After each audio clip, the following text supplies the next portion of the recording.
Hi, I'm Izzy Conn and welcome to this series, Leading Labour.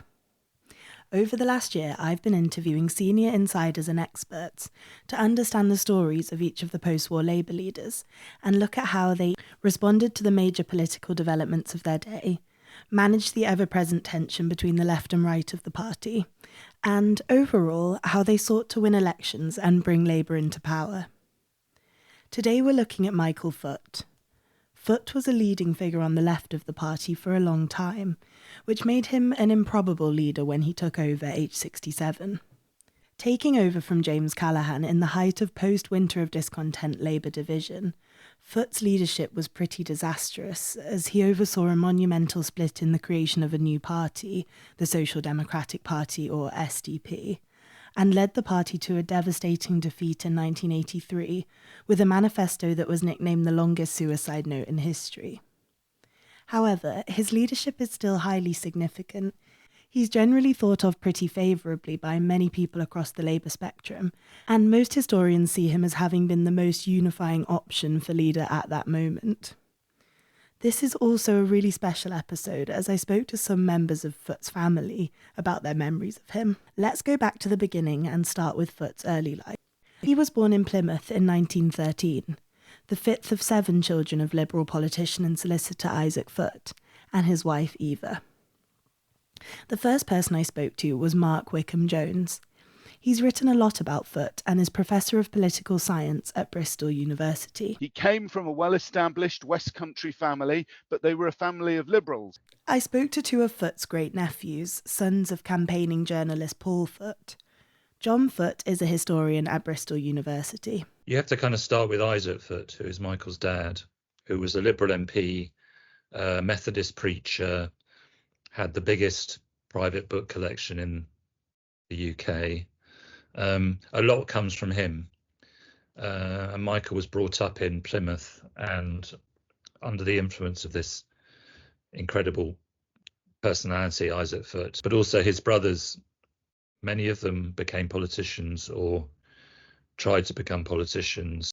Tom Foot, John's brother, lived with Michael Foot in his house in Hampstead in the last years of his life, and Tom is deputy editor of the Camden New Journal. I think probably most people will talk about the books, but literally every wall was completely plastered in books, and there were books going up the steps, and there were books piled up in the toilet and falling over on the tables, and the whole place was kind of built out of books. Foot was inspired by literary authors as much as by politicians. I think his real inspirations were all those kind of writers that he was obsessed with, Swift and Hazlitt and Montaigne and Byron. He wrote books about, and I think actually that was where he was most comfortable talking about things, and he could pull a quote out of anywhere. I also spoke to political historian Andrew Roe Crines, who wrote a book on Foot's leadership. He's a senior politics lecturer at Liverpool University. Here's his view on what Foot's heroes had in common. I think they're united by their critique of the existing order and a sort of push towards a more kind of liberal approach towards economic management and social engagement. Let's hear a bit more from Tom Foot about his time living with his great-uncle. One of the main things I remember about him is this song he used to sing in the morning when he woke up in the morning and was going down the stairs, and his bedroom was just underneath mine.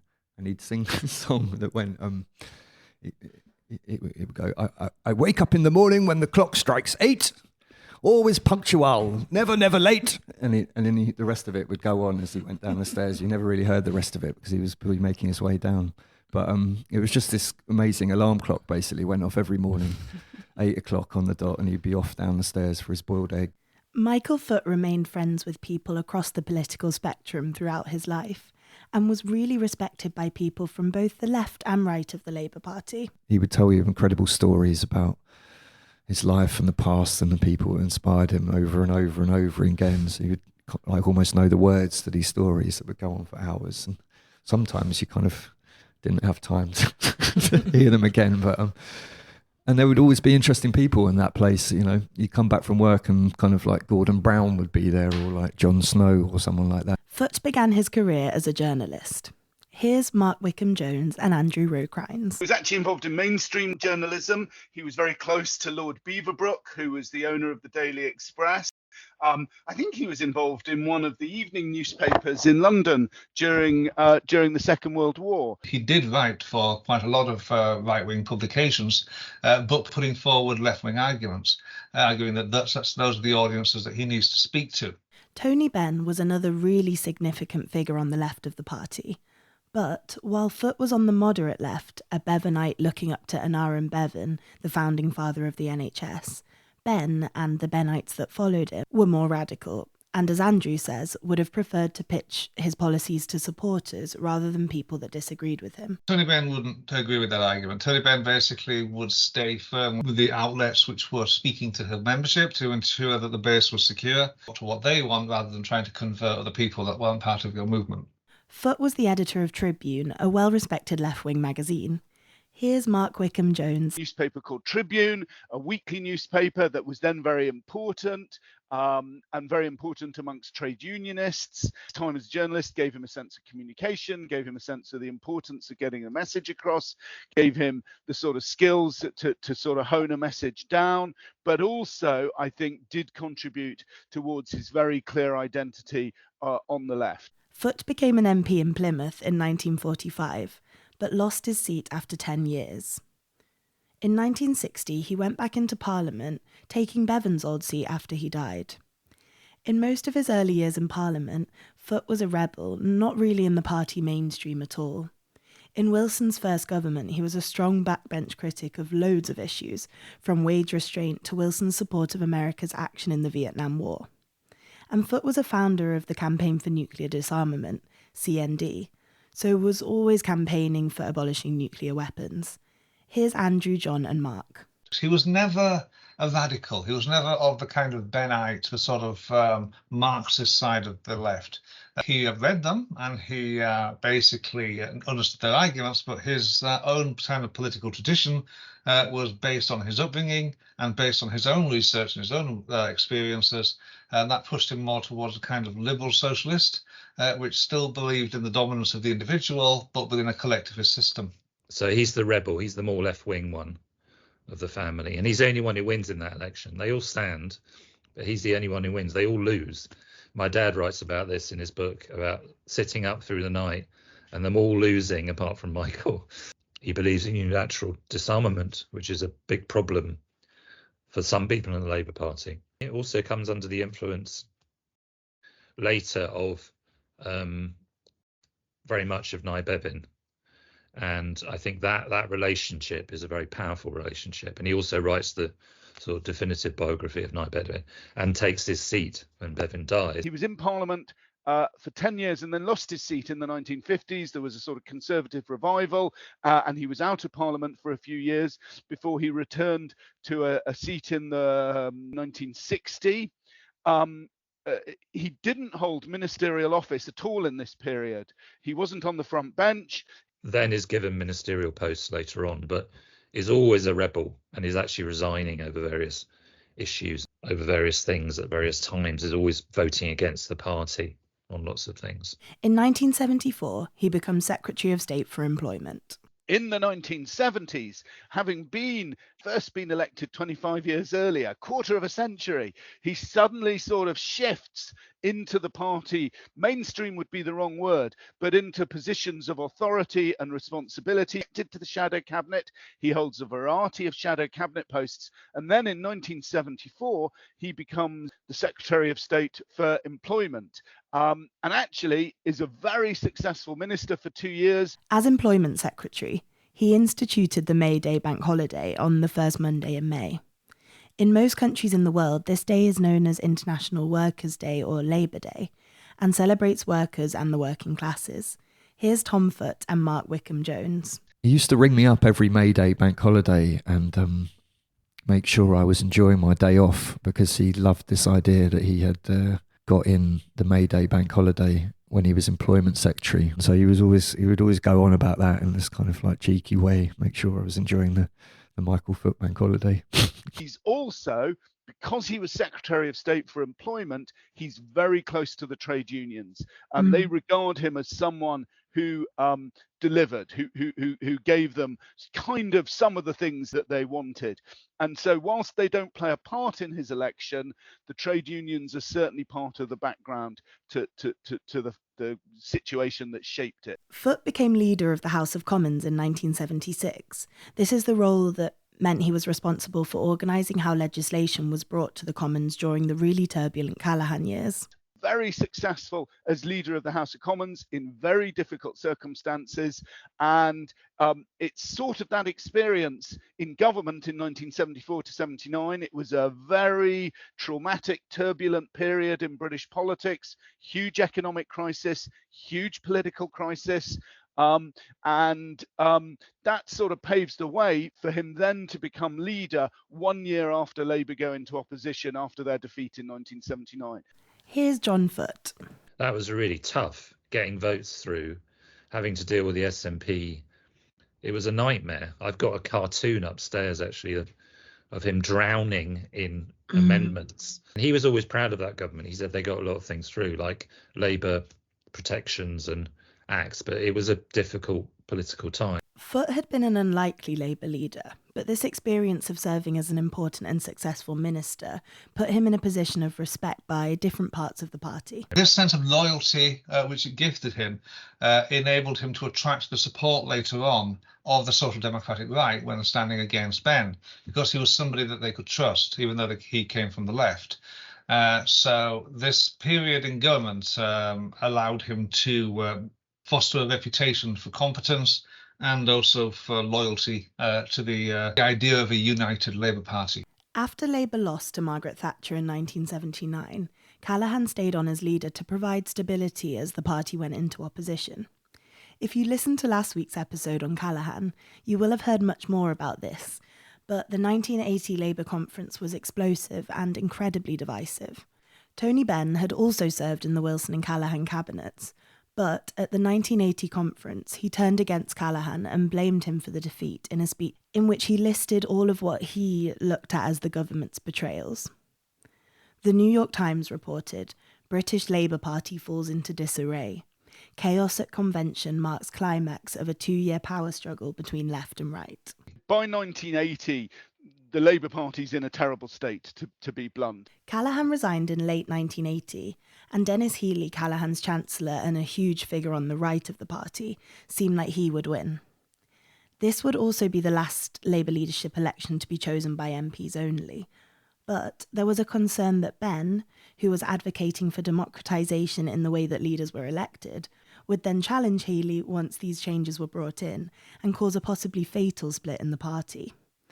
Foot eventually stepped into the race, basically to prevent this from happening. He was very resistant about standing for the leadership. He didn't want to become the Labour Party leader because it wasn't really on his agenda.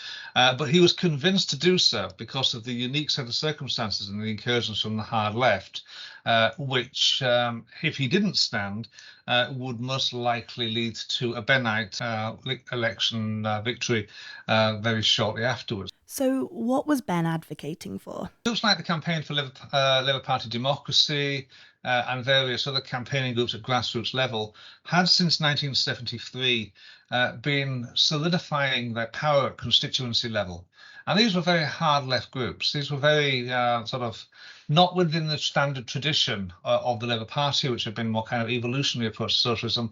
These were the revolutionaries who wanted to transform the Labour Party into a European-style Marxist party. Tony Benn was basically articulating those ideas and pushing for them to go forward by calling for a complete change to the leadership rules, a complete change to how things like the manifesto were written, a complete change to pretty much everything. Now, Benn wanted to stand, but many of his close lieutenants felt that an election by MPs only wouldn't have legitimacy. So Benn stood aside and wouldn't take part.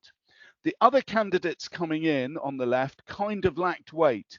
And I think at this stage, Foot probably felt if he didn't stand, it was very likely that Dennis Healey would win. Foot won the leadership in the second ballot with 139 votes to Healey's 129, meaning that Healey became deputy leader. Here's Andrew and Mark on why Foot won. His support base would recognise his leadership as an anomaly. And that anomaly was because of the unique circumstances of the rising of the hard left and the Bennite ascendancy, and the risk, basically, and fear of having Tony Benn as leader. And this is really important because of his experience in office. He's kind of seen as someone who might just be able to negotiate these difficulties and hold the party together. But there was factionalism on the right too, of which David Owen played a big part. He had been Foreign Secretary in Callaghan's government, but would go on to lead the breakaway Social Democratic Party, which we'll hear about in this episode. Here's David Owen on Foot's election as leader. A terrible choice, in my view. You have to remember, I'm a Plymothian, born and bred, as was he. And he couldn't even keep his own Labour seat in Plymouth. So I never had great respect for his skills as a politician. So, Foot had won the leadership. But how did MPs respond, and what was the state of the party he inherited? In terms of the state of the party, it was very divided, it was very angry, it was very upset. So for some right-wingers in the party, it's kind of the end of the road.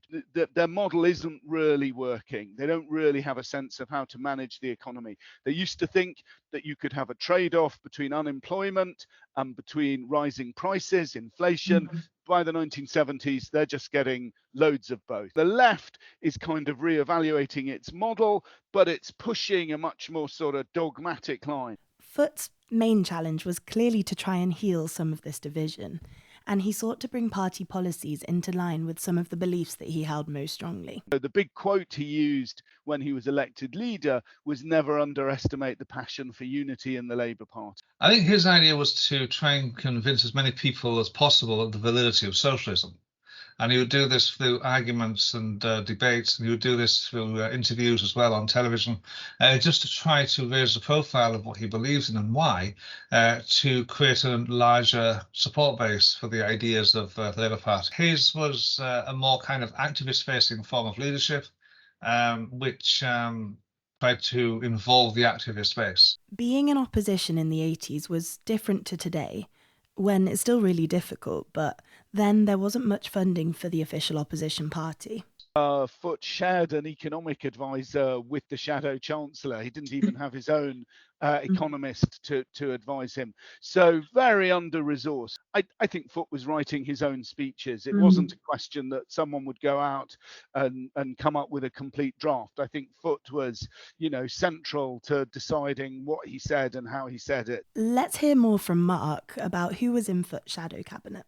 The shadow cabinet then, and again, this is an important change in the Labour Party, the shadow cabinet was elected. So it was elected by MPs, and that reflected some members of the right and some members of the left, including Tony Benn. So it was a very broad church. Foot could allocate the posts that they had, and he did try and give sort of left-wingers posts, and it was a reasonably heavyweight team. It had people that had been in held office, but Foot was a little bit limited. Dennis Healey went to foreign policy, which was kind of important because that moved him away from economic issues. Healey had been chancellor, was very associated with this sort of orthodox economic policy. 2 months into Foot's leadership, one of the most damaging splits to happen in Labour's history happened. 4 former Labour ministers, all well known in the country and from the right of the Labour Party, left the party to form the SDP. The so-called Gang of Four were Roy Jenkins, Shirley Williams, David Owen and Bill Rogers. Let's hear now from David Owen, one of the Gang of Four. Well, we formed what was labelled in The Guardian as the Gang of Three, with Bill Rogers and Shirley Williams and myself. And that started, really, the discussion that we might have to leave the Labour Party. Foot worked hard to try and stop them leaving and to stop an even higher number of MPs leaving and following them. He felt most hurt by Shirley Williams' departure and had taken hours trying to convince her that splitting wasn't the right thing to do. Here's Andrew. His instinct was to try and keep people like David Owen and the rest and Shirley Williams in the party because despite coming from different ideological traditions, he still recognised them as members of the Labour family. Next I spoke to David Kogan. He's author of the book Protest and Power, The Battle for the Labour Party. David was formerly the chair of the website Labour List, and is now the chair of the new independent football regulator. Let's hear from him. So the Gang of Four leave the party, and immediately a whole group of other Labour MPs choose to join them. Let's look a bit more at the SDP story. Roy Jenkins became the first leader, but David Owen took over as leader from 1983. The life of the SDP wasn't as long as it first seemed like it might be, though, and in 1988 the SDP merged with the Liberal Party to become the Liberal Democrats. Owen rejected the notion and continued to lead a small continuation of the SDP with 3 MPs. Let's hear his reflections on the SDP and the dynamic between the key figures of the new party.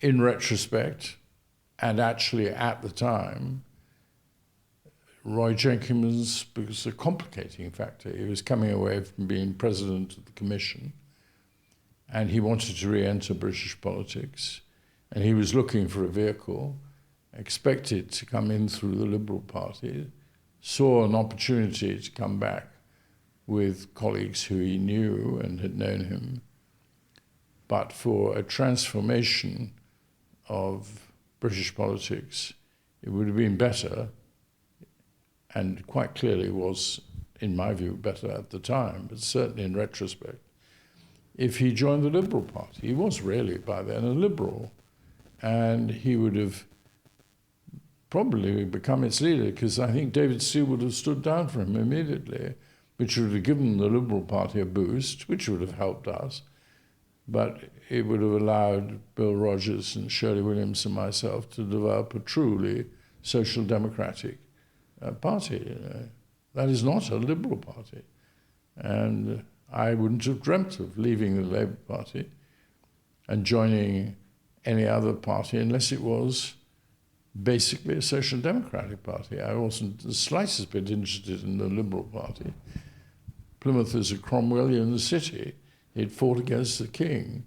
We have Liberal seats all around us in Cornwall and Devon, but in Plymouth you could win as Labour, but not as a Liberal. I would never have won my seat and retained it for 26 years and been the longest Member of Parliament in Plymouth's history, if even longer than Nancy Astor, if I had been on the right or the Liberal Party. The SDP were a popular party when they launched in 1981, and it made Labour under Foot look more like the extremist wing of the party had taken over, even though, as we've heard, it wasn't really the case. It looked like it was working. And actually, in 1983, the SDP Liberal Alliance, it came very close to beating Labour in the popular vote. Since that time, there's been a conspiracy theory that members of the PLP who were planning to break away voted for Michael Foot to be Labour leader in order to boost the potential SDP's chances.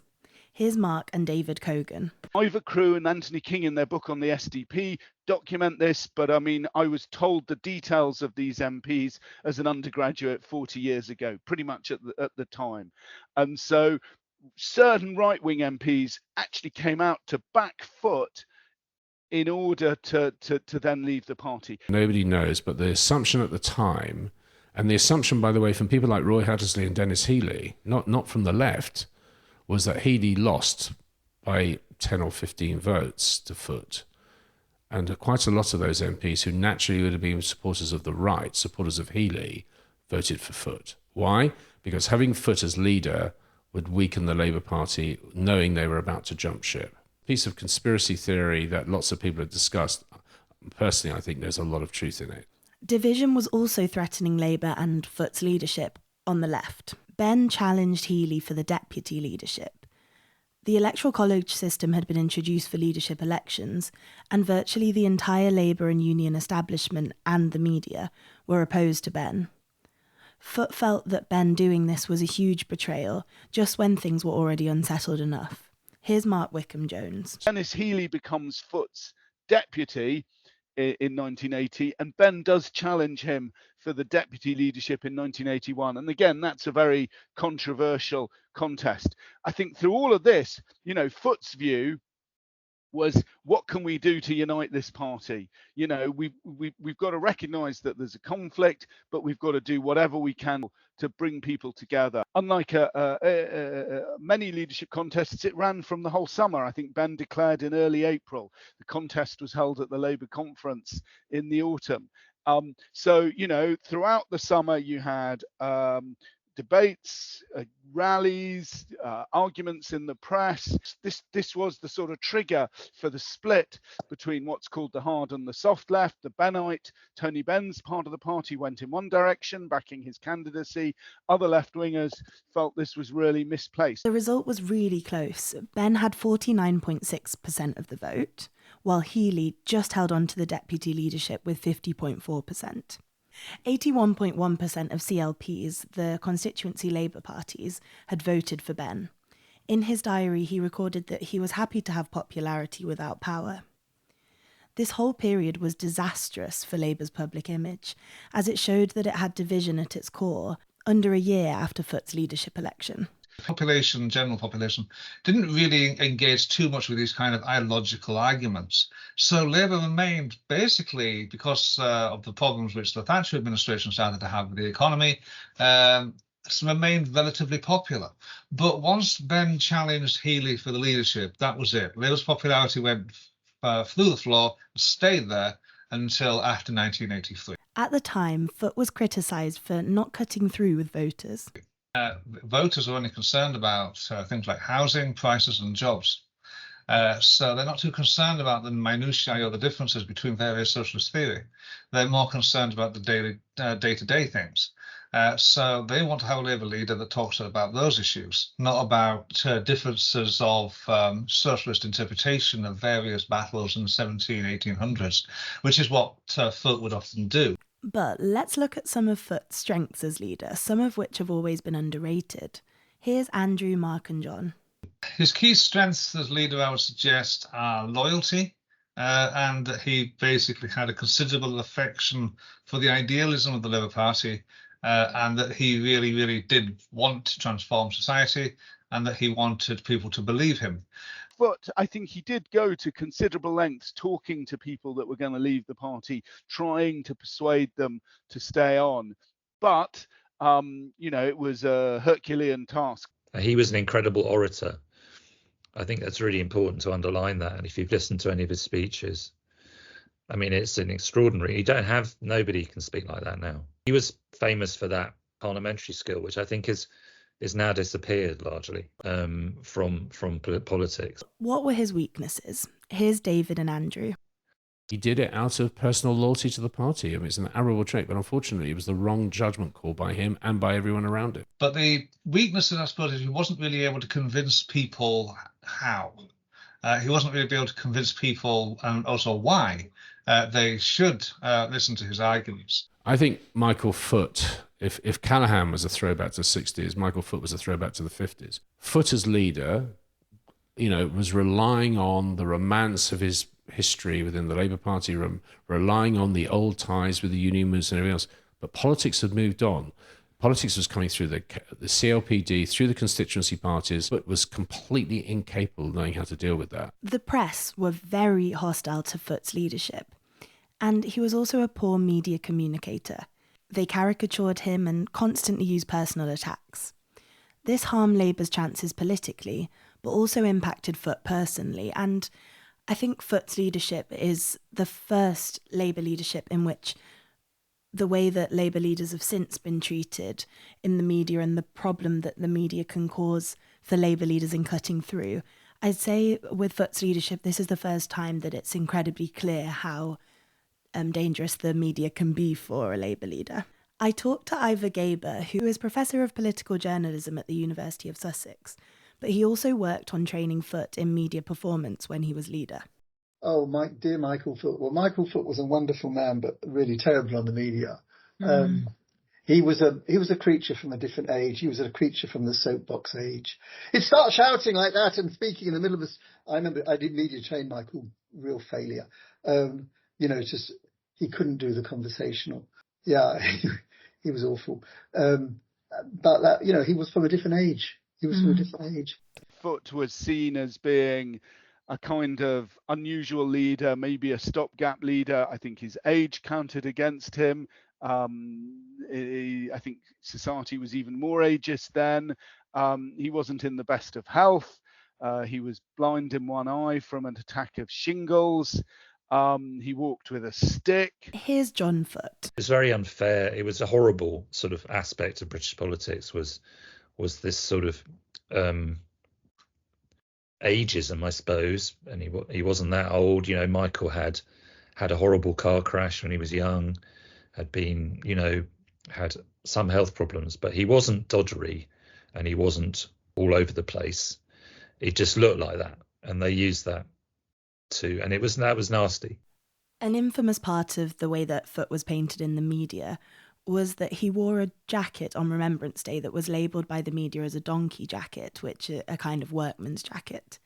This was really latched onto by the press as being a sign of disrespect. He wasn't known for his sartorial elegance, and he turned up at Remembrance Day wearing a donkey jacket. I think his jacket is now in a museum. If you go to Manchester, the Labour History Museum, the jacket is in a glass case. And we would laugh. Afterwards, we'd laugh about it. And we'd say, come on, Michael, get your jacket on. And he would say, that was a perfect, I can do an impression. Michael, that was a perfectly fine jacket.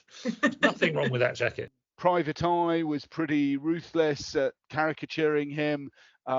One of the names that became attached to him was Wurzel Gummidge after a popular children's TV show. Wurzel Gummidge was a scarecrow. And so I think people saw him as kind of a little bit too eccentric, a little bit too removed. Some of the media coverage was really disrespectful, especially as the 1983 election approached. The former Sun journalist Chris Horry said that at one campaign event, photographers were told by the news desk no pictures of Foot unless falling over, shot or talking to militants. Here's Mark again, and then John Foot and Tom Foot. And there was some abusive comments made about him during the 1983 election campaign that we wouldn't deem acceptable nowadays. It's hard to forget some of that stuff.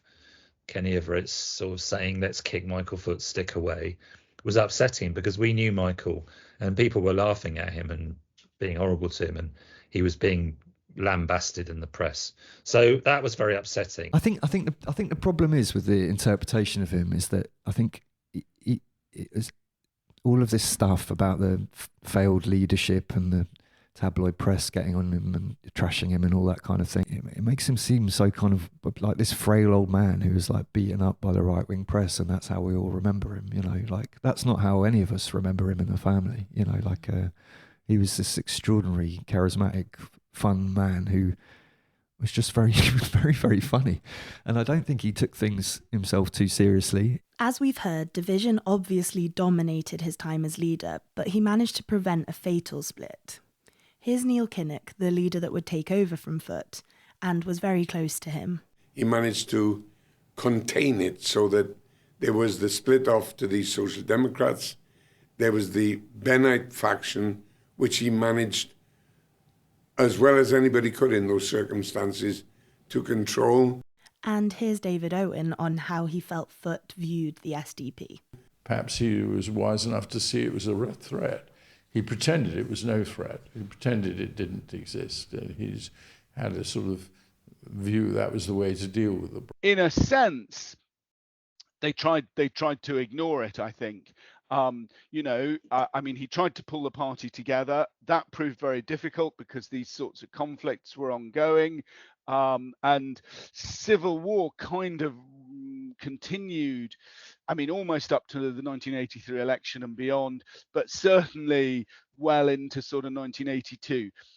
People like Roy Hattersley, people like John Smith, you know, remained as shadow cabinet members, remained in the party. There's a poignant moment in Roy Hattersley's memoirs when he leaves a Labour conference where they've taken a decision and the split becomes inevitable, and he just thinks that, you know, if this goes down, I'm going to go down with it. I don't want to leave. So keeping some of the right on board was very important. I think it's a very stressful time for him. He feels betrayed on two sides. I think he feels betrayed by people like David, then, you know, betrayed that way and betrayed to the left, because I think the relationship with Ben was irredeemably broken by that period.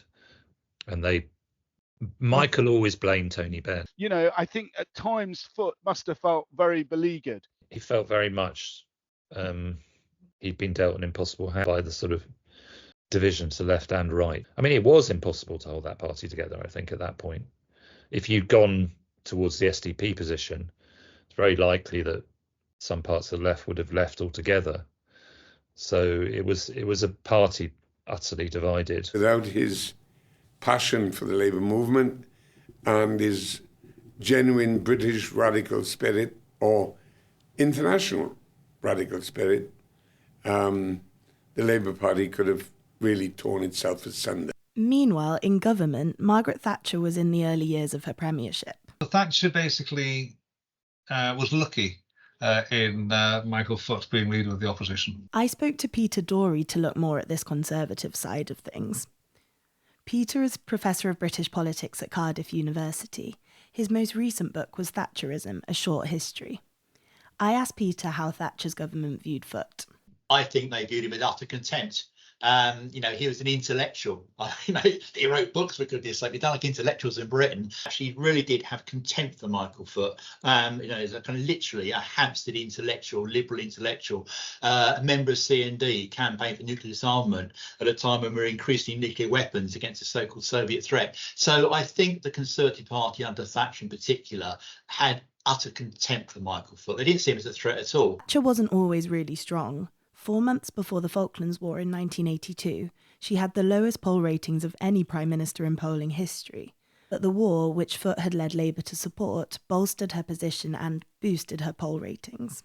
Because he did still present opposition to Thatcher, but not in a way which really challenged her. It provoked, but it didn't really challenge, if that makes sense. And of course, one of the big issues of the period would have been the Falklands War. And of course, the Labour Party demonstrated loyalty there, and Foot came out and delivered a speech in Parliament supporting the action of the government. Labour's polling didn't suggest an enormous loss until 1983, when Foot massively mishandled a by-election. In Bermondsey, a safe Labour seat, Peter Thatchell, a gay left-wing Labour candidate, was defeated by a Conservative campaign that had used homophobic and racist language. Foot had initially disowned Thatchell for his support of extra-parliamentary action against the Thatcher government, under pressure from MPs on the right who threatened to defect to the SDP. Foot eventually relented, but he was criticised by all wings of the party. And this was kind of a nail in the coffin for his leadership. Now, let's look at the general election of 1983. The 1983 manifesto, famously called the longest suicide note in history by MP Gerald Kaufman, is a byword for electoral failure and lack of strategy. It was a really long document full of so many left-wing policies, including leaving the EEC, getting rid of nuclear weapons, and abolishing the House of Lords. In this section, we're going to look really closely at how the manifesto developed. Here's Peter Dorey. Labour's manifesto in 1983 was also deeply unpopular, even with many Labour MPs. Renationalisation, get rid of nuclear weapons, more power for trade unions, etc., etc. And indeed, it was a former Labour MP, Gerald Kaufman, who afterwards came out that fantastic quote that said Labour's 83 manifesto was the longest suicide note in history. It was actually the right of the party that wrote the manifesto, thinking that Labour had already lost the election, and they wanted to be able to blame the defeat squarely on the left.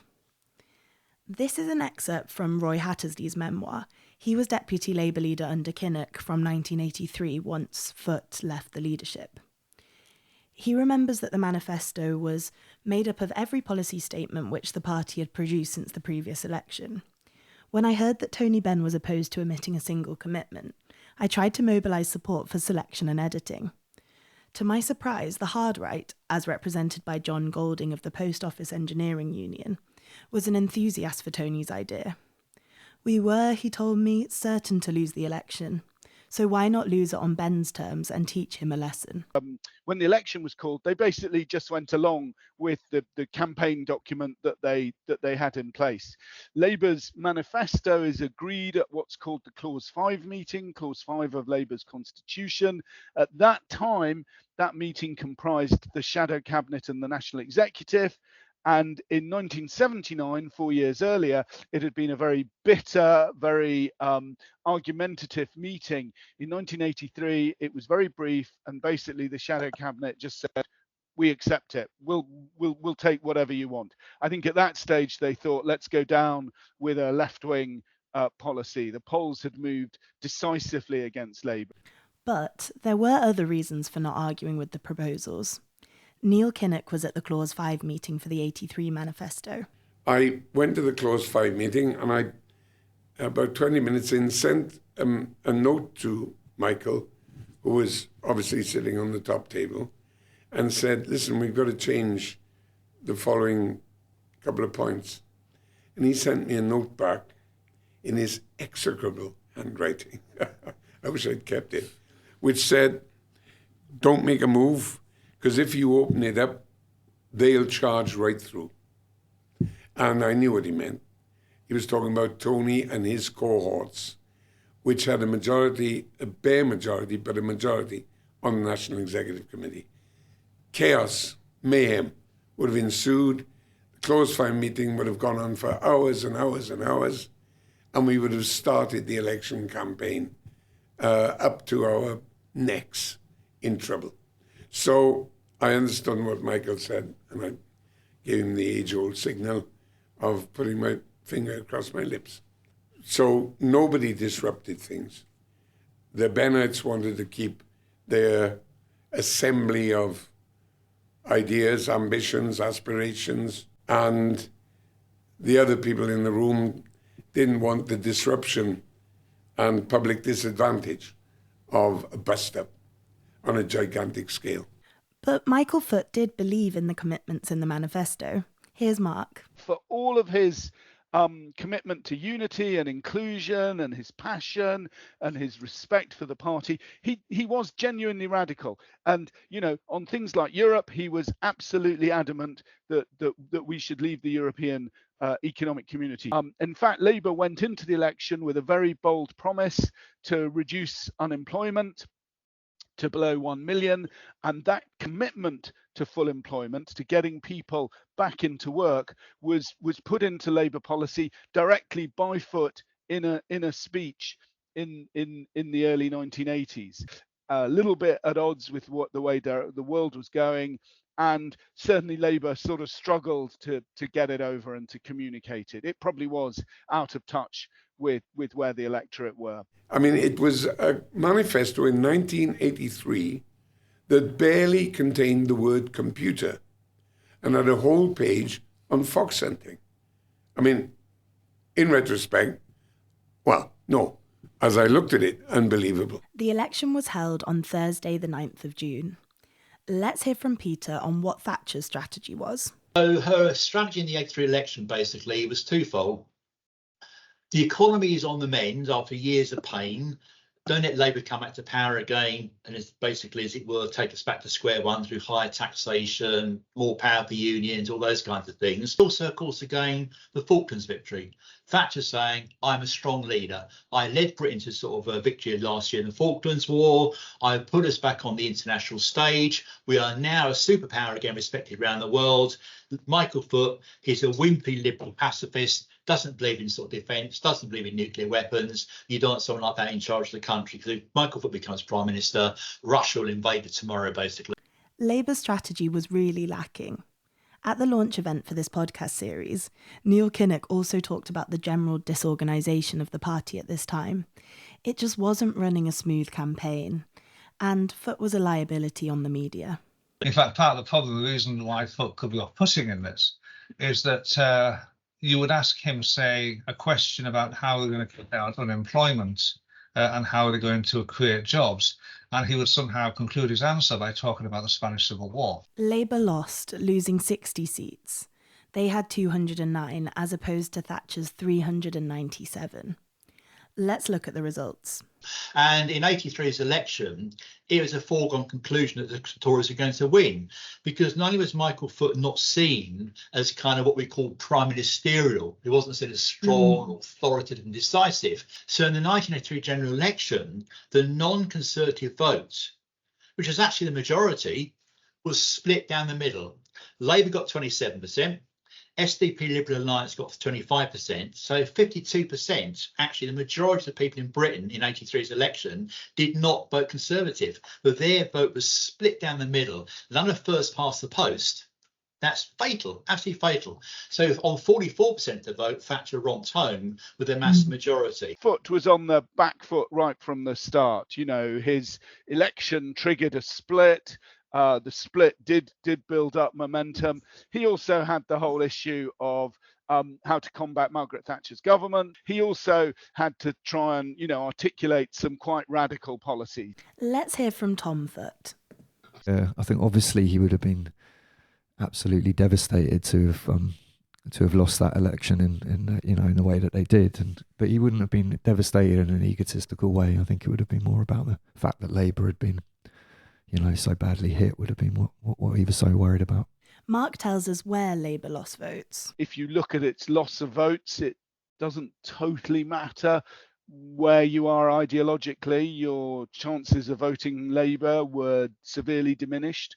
It didn't just lose votes on its right, it lost votes throughout society, from the very left through progressive through to right-wing people, slightly more on the right. But so the party was hemorrhaging votes, but it wasn't doing it particularly because it was radical, it was doing it because it was disunited, and Foot was trying to hold that together, but it was a very tough job. According to John, Foot blamed Benn. And Michael saw Benn as the real. He saw Benn as the main factor fee of 83.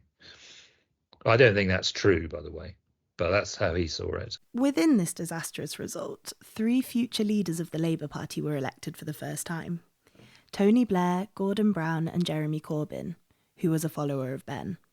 Here's David Kogan. Gordon Brown was always going to be elected Labour MP with his history. Tony Blair only got selected as a candidate for that seat pretty late. And Jeremy Corbyn in Islington North, got elected because that had been an SDP seat. It had been a Labour MP called Michael O'Halloran, who then basically, had joined the SDP. And the constituency party was always the left party. And Jeremy Corbyn had been London organiser for NUPE, had been within all those left organisations around Benn, and was selected. During Corbyn's leadership, comparisons were often made between Corbyn and Foot, although, as we've heard, they came from different wings of the Labour left. Corbyn might be better compared to what a potential Tony Benn leadership would have looked like. I think that Corbyn was a much more outside of the mainstream figure than Michael. Michael had been a minister. Michael had been leader of the House. He'd been an institutional figure for a long time. Corbyn was never those things. So I think that was a big difference between. Corbyn had no experience of even the shadow cabinet. So, when Michael had run the parliament in the most difficult period. So very different in that way. Foot's legacy is one that is still contested and derided by some. But ultimately, he did manage to hold the party together at a very difficult time. Let's hear from all the guests we've had today on their views of his legacy, which I think really reflects the continuing debate. Here's Neil Kinnock and then Andrew Roe Crines, Mark Wickham Jones and John Foot. Michael, my beloved comrade, I need say no more. He sustained the existence of the Labour Party when it could have crashed and burned completely. He's never got proper credit for that, but it is the reality. There is definitely some validity to the argument that he does deserve more credit for keeping the Labour Party together. Where that credit, though, starts to fade away is the manner of which he then handed over the leadership. I've come to the conclusion that he should not have contested the 1983 general election, that he should have handed over to fresh leadership once the Bennite threat was dealt with. So if he handed over 6 months before the general election, they might not have done as badly. I think one member of the shadow cabinet did go to Foot and tell him to resign. And he, very politely thanked him for his view and said he wouldn't. I mean, I'm sure Dennis Healey would disagree, and he would regard the failure to elect him as a big mistake. And leaders do matter. And there would be a line of thought that said if Labour had elected Healey, he was much more voter friendly, the party would have improved in the opinion polls. It shows you the power of the press in Britain. And he was always he got his own back, on Murdoch, because I don't know if you know this story, but at one point they accused him of being a spy for the Russians, and he sued and he got a lot of money from the Sunday Times. And he always said that his kitchen was built by Murdoch. So it has his opportunity to make these arguments at a larger, more national level. So whilst he may feel that the voters were not going to be receptive, to him it was important nevertheless to continue trying to make those cases because it was his opportunity to do so. We know what lessons the party drew. That manifesto was too left wing. Michael was the wrong leader, and so we need to change the way we we manage our elections. And some of that obviously is modernising the press operation, Mandelson, that kind of thing is all a direct result of that. The main reaction of the rest of the Labour Party to this whole period was to unite. So you found people that were from the left and the right uniting under the modernisation agenda initiated by Kinnock, inherited by Smith, and then accelerated by Blair. So this unity was sort of transcended the ideological divisions on the belief that they never wanted to have that kind of experience again. So the legacy of that period, at least for the first few decades, was the sense of understanding why unity was important and understanding why they had to try and seek office in a credible way, rather than engaging in factionalism. David Owen, Foot's opponent in leaving the party to form the SDP, still holds resentment. The country suspected that his views on defence were extremely dubious. They were never going to elect him as Prime Minister, just as they didn't elect him in Plymouth. They saw through him. So I'm afraid I can't be charitable about Michael Foot. I personally think he was a disastrous leader of the Labour Party, and I was given very little option other than to leave and help create the Social Democratic Party. And when Labour went left, so far left that most people could see it was never going to be forming a government, I found political satisfaction and ability to influence events in the short life of the SDP, which I would never have had within the Labour Party. Foot held grudges of his own. He bore some grudges, for sure.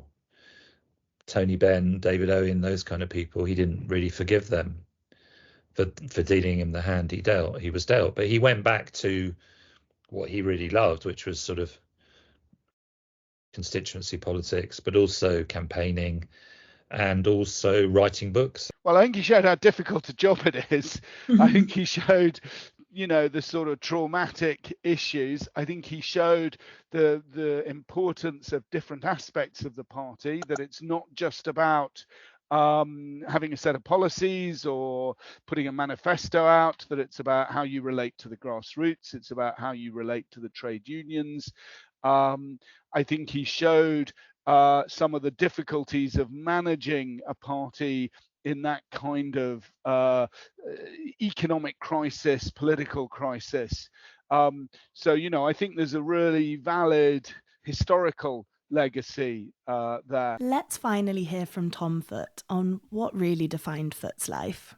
I think because he became leader, people assume that this is like the pinnacle and the most important thing that happened in his life, There's some quote out there, I can't remember it exactly, about that. It's often from him about, it's something he says in the Commons about, we're not on this earth to kind of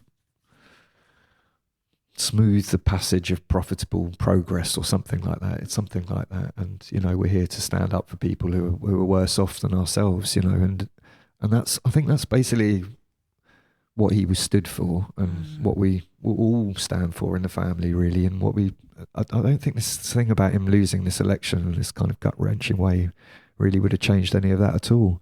Thanks so much for listening to this Leading Labour episode on Michael Foot. Today we heard from Mark Wickham Jones, John Foot, Tom Foot, Andrew Roe Crines, David Owen, Neil Kinnock, Peter Dorey, Ivor Gaber and David Kogan. The links to read more about them, as well as links to buy any of their brilliant books, are in the description of this episode. Next week we'll be on Foot's successor, Neil Kinnock, and Neil will be back to discuss his own leadership, so please subscribe so you don't miss that. This episode was researched, presented and produced by me, Izzy Conn, at the Institute of Historical Research. Special thanks to Will Barber-Taylor for editing and additional research, and Mouse Terry for the artwork on this episode. Music is by Rickard Fromm.